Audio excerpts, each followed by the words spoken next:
Cieľom spoločnosti Typos je prevádzkovať hry tak, aby boli pre vás atraktívne, prinášali vám radosť, ale zároveň nám záleží na tom, aby ste hrali zodpovedne. Ako na to, to sa dozviete v nasledujúcom príspevku.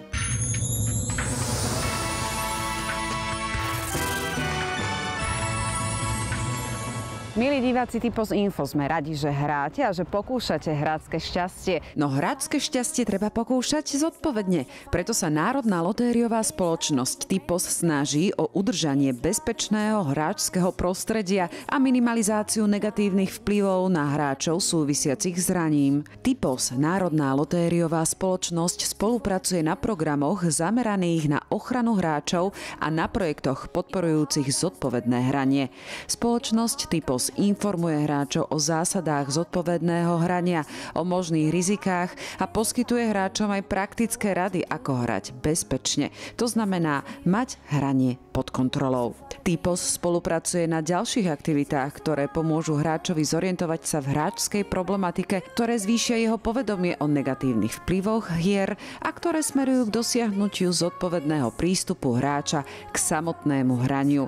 Zámerom spoločnosti Typos je, aby sa hier zúčastňovali dospelí ľudia, ktorí dovršili vek 18 rokov a hrali pre zábavu a potešenie a hru nebrali ako formu zárobku.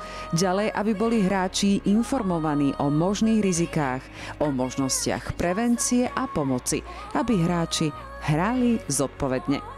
Pre tento zámer bola zriadená bezplatná linka pomoci, ktorá je k dispozícii pre všetkých hráčov, a to v pondelok až piatok od 9. do 17.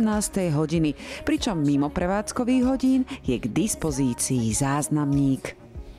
Naši verní hráči a diváci Typos Info určite vedia, ako hrať zodpovedne a my vám pri hraní držíme palce a veríme, že sa už čoskoro na vás usmieje to pravé hráčske šťastie a že príde ten váš šťastný hráčsky deň. Svoj šťastný deň majú aj moderátori žrebovaní číselných lotérií. V nasledujúcom príspevku vám prezradia, ktorý to je.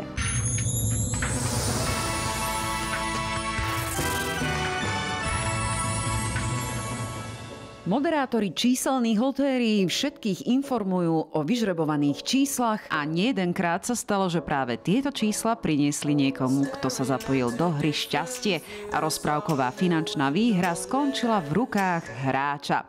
Hráči vraj majú aj šťastné dni a nielen čísla. A rovnako na tom je aj sympatická moderátorka žrebovaní Petra Azacis. Ktorý deň v týždni je tvoj šťastný a prečo? Od malička mám rada štvrtky. Aj dnes je štvrtok a štvrtok je už, ako sa hovorí, taký malý piatok a vo štvrtok väčšinou sa vždy udialo niečo také šťastné v tom týždni, už sa ten týždeň tak prehúpol do tej svojej druhej polovice. Okrem toho, že vo štvrtok je už cítiť to, že víkend je za dverami, tento deň je pre Petru Azacis výnimočný aj pre niečo iné. Minule som zistila úplne náhodou, že som sa vo štvrtok aj narodila, takže možno preto. Vo štvrtok si však hráči môžu rozmyslieť to, aké čísla si podajú na druhý deň, napríklad v hre Eurojackpot. Výherné čísla sa žrebujú každý piatok v Helsinkách a výhry sú rozprávkové. Na šťastný deň sme sa spýtali aj ďalšej moderátorky žrebovaní číselných lotérií spoločnosti Typos Barbory Rakovskej. Aký deň v týždni? No keďže tie dni idú veľmi rýchlo a v podstate, keď sa tak teraz na tým zamýšľam, tak len nedeľa je takým dňom, kedy mám čas uvedomiť si, že je nejaký deň, tak asi tá nedeľa. Nedeľa jej šťastie už raz priniesla. Aj sa mi páči, lebo v nedeľu sa mi narodila moja dcéra a tá nedeľa ma tak nejako sprevádza. Naozaj v nedeľu všetci sa stretneme, celá rodina, aj tak človek sa tak cíti lepšie. Nesmieme teraz zabudnúť pripomenúť, že obľúbená číselná lotéria Loto sa žrebuje každú stredu a nedeľu. A možno práve nasledujúce nedeľné žrebovanie číselnej lotérii Loto môže priniesť šťastie napríklad vám, milí diváci, ak si podáte tiket a zapojíte sa do hry. My vám budeme držať palce. A myslím si, že ak by mi mal niekedy nejaký deň priniesť šťastie, čo už teda hovorím, nedeľa mi priniesla najväčšie šťastie, tak by to bola nedeľa. A je tu záver.